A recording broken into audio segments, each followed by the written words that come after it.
My mother approached this man and he said, every night when I leave work, I drive past this street to go home or to go football training. Every night when I'm driving down the street, I always see your son kicking it against the wall.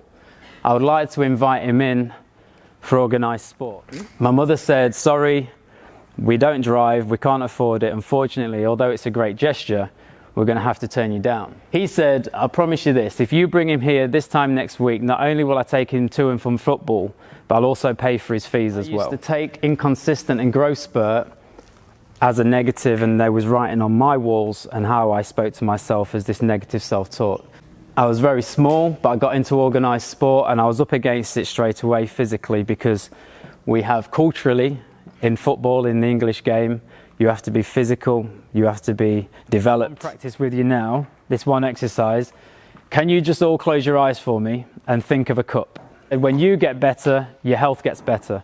When you get better, your friendships get better. When you get better, your relationships get better. She was in her 50s and she said, Nath, I've got an issue. And I turned around to her and I said, what was that? And she said, I've had a really poor relationship with men. I've had a really poor relationship with friends.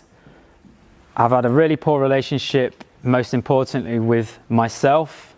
And I've had a really poor relationship with food. She had an eating disorder. But let's have a look at the root cause. If I drop this clicker, it's going to land on the floor. Gravity. Cause and effect. We live in a cause and effect world.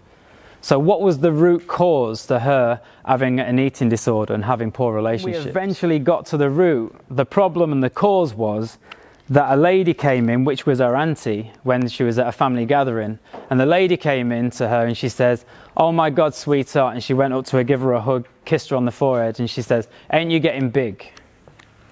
3-letter word, just like the cup. Guess what meaning the girl give it? Oh my God, I'm getting fat.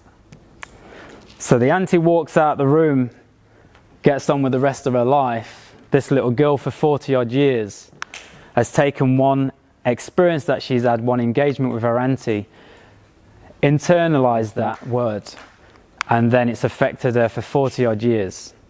A great example of the power of words. So just be mindful and conscious of how we talk to ourselves with self-talk and what meaning, because it's not just the word that's the powerful bit. It's what we use with that word and how we talk to ourselves, what's important. You surround yourself with people. One way to kill a good idea is to tell it to a small-minded person. That could be a relative, that could be a friend. It's come to you in your imagination for a reason.